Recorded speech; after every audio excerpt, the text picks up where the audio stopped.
Salut à toi. J'espère que tu vas bien. Donc dans cette petite série de vidéos avec Justine, qui est coach en prise de parole, on te propose des petits tips sur comment gérer les différents outils que tu as à disposition pour bien te préparer pour ta soutenance. Donc au niveau des outils, on parle respiration, on parle voix, on parle corps et on parle espace. Donc j'espère que cette petite série, n'hésite pas à nous laisser des petits commentaires parce que si ça te plaît, on pourra réitérer sur d'autres sujets. Donc voilà, belle préparation de soutenance. Bon courage. Sinon, on se retrouve pour parler du troisième outil qu'on peut utiliser, donc à savoir le corps. Donc est-ce que tu peux nous en dire plus sur la manière dont tu peux utiliser le corps dans le cadre d'une soutenance?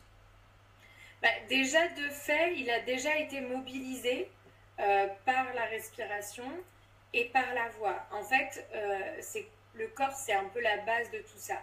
Parce que pour bien respirer, ça nécessite de penser qu'on est comme un couloir d'air, enfin, pas un courant d'air. Donc ça nécessite de bien s'ancrer les deux pieds sur le sol, de faire en sorte d'être le plus longiligne possible. Une prise de parole en public, elle est beaucoup plus confortable. Elle est beaucoup plus optimale si on est debout. Par exemple, là, on est dans un échange, on n'est pas dans notre pleine capacité respiratoire et donc pas dans notre pleine capacité physique de projection de la voix. Et ensuite, dans un deuxième temps, avec la voix, puisque la voix résonne dans tout le corps, c'est pareil, il est mobilisé, ça demande une présence et un bon ancrage au sol, entre guillemets, pour avoir une bonne prise de parole en public. Mais ensuite, donc il y a tout le côté purement technique de... en fait, quand on va parler devant un public, on se dit, ok, j'évite de me mettre en déséquilibre. Quand on est dans la vie, on a du mal avec l'immobilité et on a tendance, quand on se tient debout, à se tenir sur une hanche, à changer de jambe. C'est pas ce qu'il y a de plus confortable pour la prise de parole en public. Il y a vraiment l'idée d'avoir ses deux pieds de la largeur du bassin, les deux ancrés dans le sol, et c'est ça qui va permettre de s'ancrer soi-même, d'ancrer sa présentation et d'être un peu l'arbre qui bouge dans le vent, qui n'est pas non plus, qui n'est pas complètement inflexible c'est d'être un roseau, quoi. Finalement, il faut être un roseau quand on va c'est de la fable du chêne et du roseau, non? De La Fontaine. Donc il y a cette chose-là qui est purement technique. Et puis après, dans le corps, il y a toute la présentation, entre guillemets, dans le sens où, en fait, moi je dis tout le temps, quand on est sur scène, on voit tout. La personne qui vous regarde voit tout ce qui se passe. Donc, si vous vous remettez le pantalon, si vous vous grattez le bout du nez, on ne voit que ça. Alors après, évidemment, c'est un tout petit peu moins gênant dans une présentation que quand on est en train de jouer un rôle au théâtre où n'importe quel geste qui n'est pas le geste du personnage vient casser l'imaginaire. Mais dans une présentation, malgré tout, si on a une multitude de gestes parasites, ça devient gênant dans la compréhension. Parce que de la même façon qu'on a des mots parasites, on a des gestes parasites, des gestes doudous. Et c'est vrai que s'ils sont répétitifs, le jury va le voir et va être démonstratif d'un marqueur de stress. Ça démontre l'état de stress dans lequel vous êtes. Bon, après, personne n'est dupe, on sait très bien que c'est stressant, mais c'est vrai que c'est bien d'essayer de contourner ces gestes parasites et donc, je veux dire, doudou aussi, parce que c'est vrai que ça peut être des moyens de se remettre au présent, de retrouver le fil. Donc, quand on sait qu'on a des gestes parasites, et c'est aussi ça le rôle de la personne, de mon rôle en tout cas quand j'accompagne, c'est d'identifier les gestes parasites, parce que les gens, ils en ont pas forcément conscience. Et par exemple, les gestes parasites, ça peut être aussi con que se remettre sa mèche de cheveux, comme je fais depuis le début des vidéos, quoi. Bon, voilà, là, on est dans un cadre un petit peu informel, je vais pas me prendre la tête avec ça, mais dans une présentation, il faudrait que j'évite de faire cette chose-là. Parce que ça détourne l'attention, en fait. Ça fait qu'on se détourne du propos et qu'on est juste en train de regarder, ah tiens, elle est en train de remettre sa mèche de cheveux. Voilà, c'est le cerveau. Le cerveau humain, il est très... Inattentif. Il se disperse très facilement. Donc, il faut éviter ces gestes parasites ou les compenser par d'autres, entre guillemets. C'est-à-dire faire des gestes qui permettent de se canaliser un peu. Par exemple, enfin là, je me suis mise à me croiser les mains comme ça, les avoir attachées. Ça me permet d'éviter, enfin, ça me permet d'utiliser mes mains, de les mettre en mouvement, mais sans me mettre à me remettre les cheveux, à me remettre les manches. Voilà, parce que c'est plein de gestes qu'on va avoir tendance à faire, surtout quand on est anxieux.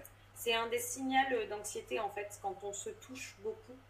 Je sais pas si c'est pour se donner une consistance ou quoi que ce soit, mais c'est un signal d'anxiété. Donc c'est vrai que c'est impossible de complètement gommer ces choses-là dans le cas d'un examen.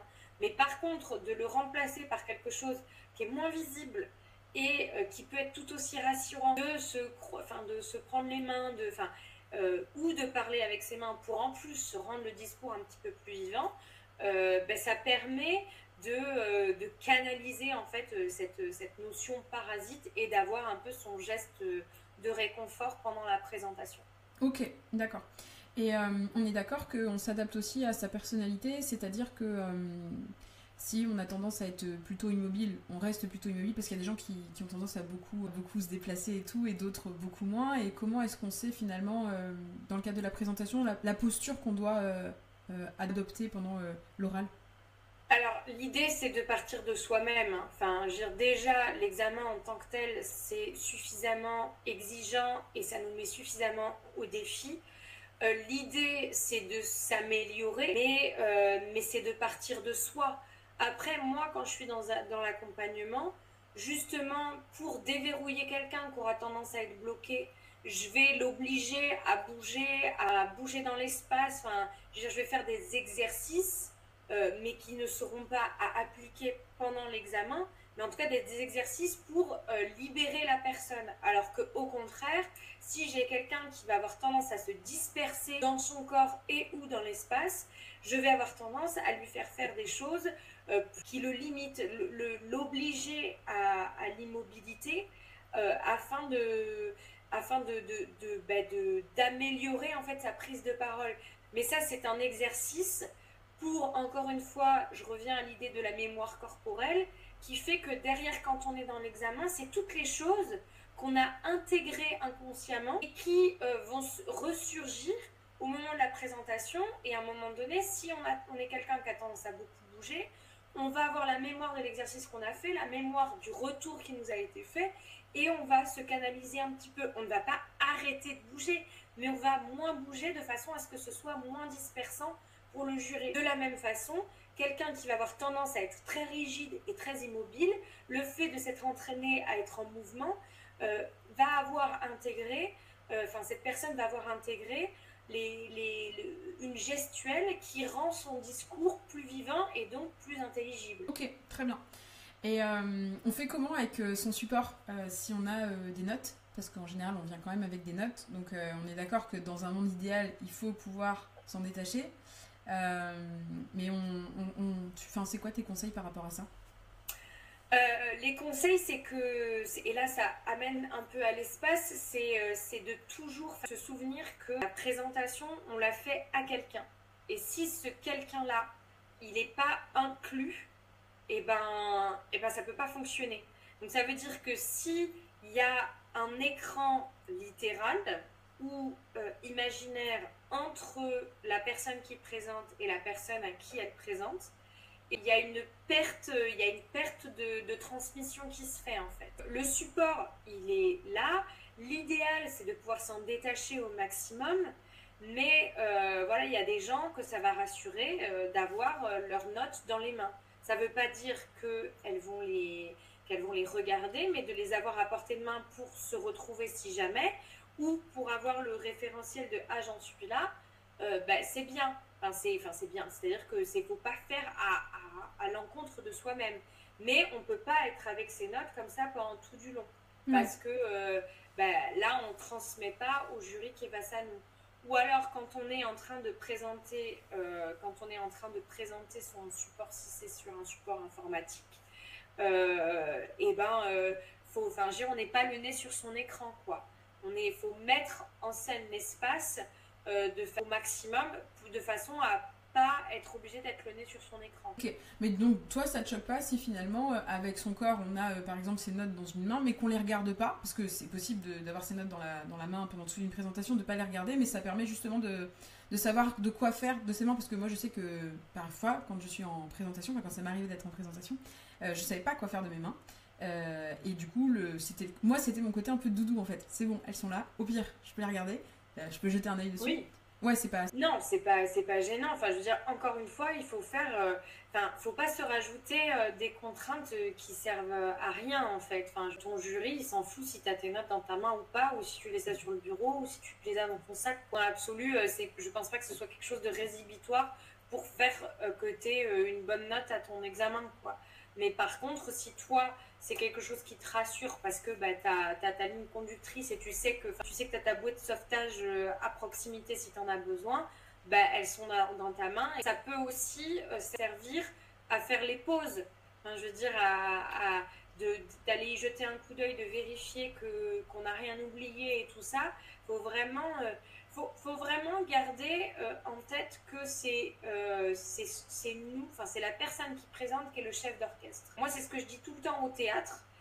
Parce que bon, moi j'ai beaucoup le rôle de mise en scène, donc c'est vrai que pendant les répétitions, c'est moi le chef entre guillemets, c'est moi qui dis bah tu fais bien, tu fais pas bien, tu fais bien, tu fais bien. Enfin, je le dis autrement, plus gentiment et de façon plus constructive. Après, une fois que c'est le jour de la représentation, c'est toujours les actrices et les acteurs qui ont raison en fait. C'est eux qui sont sur scène, c'est eux qui jouent les uns et les unes avec les autres, c'est eux qui ont raison. Le spectateur ne connaît pas le spectacle. Moi, je suis derrière tout le monde, je ne peux pas agir. C'est eux qui ont raison. Ben là, c'est pareil dans le cadre d'une présentation. C'est toi, en tant que maître ou maîtresse de ta présentation, qui décide en fait.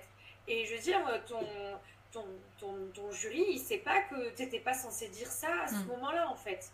Ou que tu étais, j'étais censée avoir mes notes dans ma main gauche et je les avais dans ma main droite. Enfin, tu vois, je fais exprès de dire des choses un peu ridicules, mais c'est dans le sens où c'est toi, tu dois te créer l'environnement qui correspond le plus au cadre qu'on t'a donné, mais qui répond aussi le plus à tes besoins.